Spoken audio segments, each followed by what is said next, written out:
Great Expectations by Charles Dickens, Volume 1, Chapter 1. My father's family name being Pirrip and my Christian name Philip, my infant tongue could make of both names nothing longer or more explicit than Pip. So I called myself Pip and came to be called Pip. I give Pirrip as my father's family name on the authority of his tombstone and my sister, Mrs. Joe Gargery, who married the blacksmith. As I never saw my father or my mother, and never saw any likeness of either of them, for their days were long before the days of photographs, my first fancies regarding what they were like were unreasonably derived from their tombstones. The shape of the letters on my father's gave me an odd idea that he was a square, stout, dark man with curly black hair. From the character and turn of the inscription, also Georgiana, wife of the above, I drew a childish conclusion that my mother was freckled and sickly, to 5 little stone lozenges, each about 1.5 feet long, which were arranged in a neat row beside their grave, and were sacred to the memory of 5 little brothers of mine, who gave up trying to get a living exceedingly early in that universal struggle. I am indebted for a belief I religiously entertained that they had all been born on their backs, with their hands in their trousers pockets, and had never taken them out in this state of existence. Ours was the marsh country down by the river, within, as the river wound, 20 miles of the sea. My first most vivid and broad impression of the identity of things seems to me to have been gained on a memorable raw afternoon towards evening. At such a time I found out for certain that this bleak place overgrown with nettles was the churchyard, and that Philip Pirrip, late of this parish, and also Georgiana, wife of the above, were dead and buried, and that Alexander, Bartholomew, Abraham, Tobias, and Roger, infant children of the aforesaid, were also dead and buried, and that the dark flat wilderness beyond the churchyard, intersected with dikes and mounds and gates, with scattered cattle feeding on it, was the marshes, and that the low leaden line beyond was the river, and that the distant savage lair from which the wind was rushing was the sea, and that the small bundle of shivers growing afraid of it all and beginning to cry was Pip. "Hold your noise," cried a terrible voice, as a man started up from among the graves at the side of the church porch. "Keep still, you little devil, or I'll cut your throat."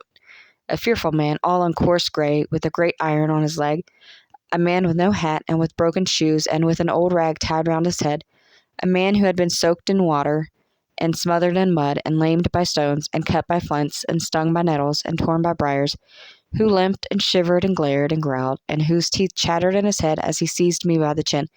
"Oh, don't cut my throat, sir," I pleaded in terror. "Pray don't do it, sir." "Tell us your name," said the man. "Quick." "Pip, sir."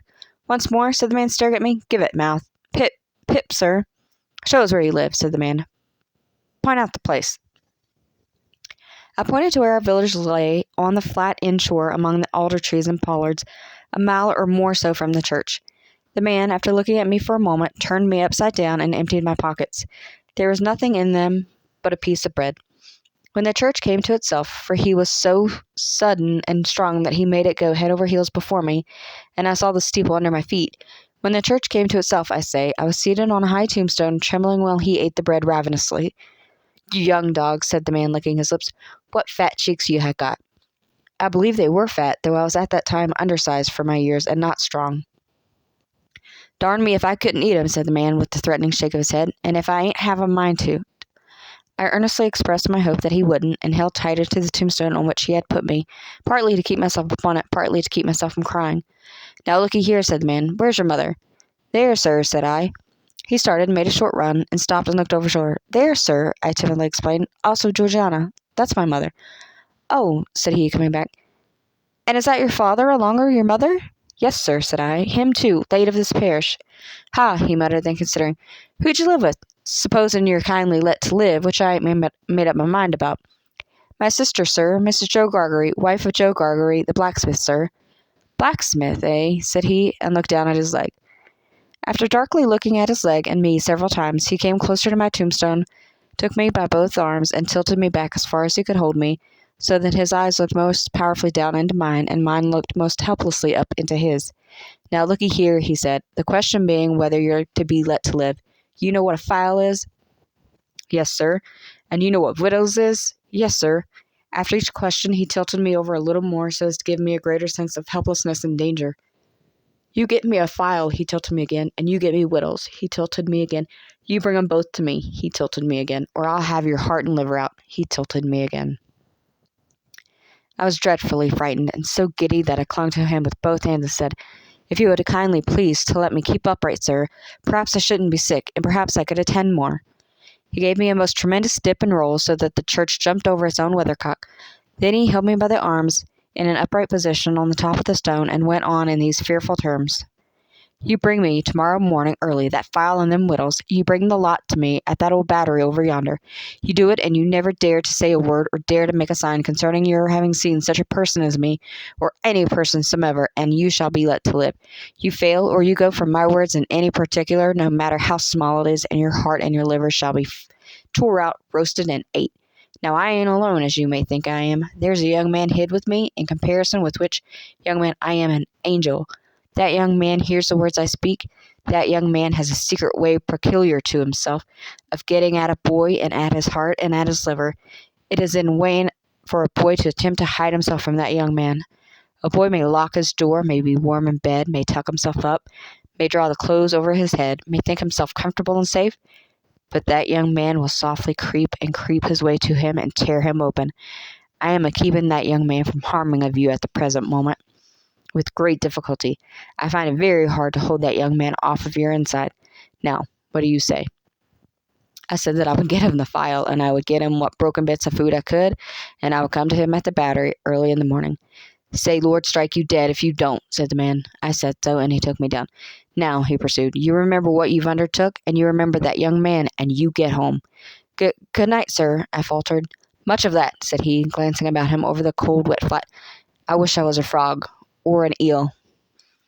At the same time, he hugged his shuddering body in both his arms, clasping himself, as if to hold himself together, and limped towards the low church wall. As I saw him go, picking his way among the nettles and among the brambles that bound the green mounds, he looked in my young eyes as if he were eluding the hands of the dead people stretching up cautiously out of their graves to get a twist upon his ankle and pull him in. When he came to the low church wall, he got over it like a man whose legs were numbed and stiff, and then turned round to look for me. When I saw him turning, I set my face towards home, and made the best use of my legs.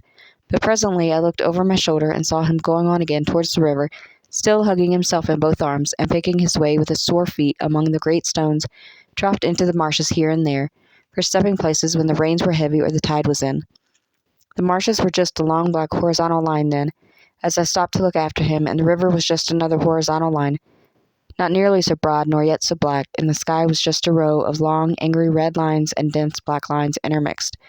On the edge of the river I could faintly make out the only two black things in all the prospect that seemed to be standing upright. One of these was a beacon by which the sailors steered, like an unhooped cask upon a pole, an ugly thing when you were near it, the other a gibbet, with some chains hanging to it which had once held a pirate. The man was limping on towards this latter, as if he were the pirate come to life, and come down, and going back to hook himself up again.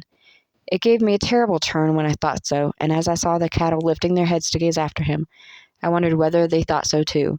I looked all around for the horrible young man, and could see no signs of him. But now I was frightened again, and ran home without stopping.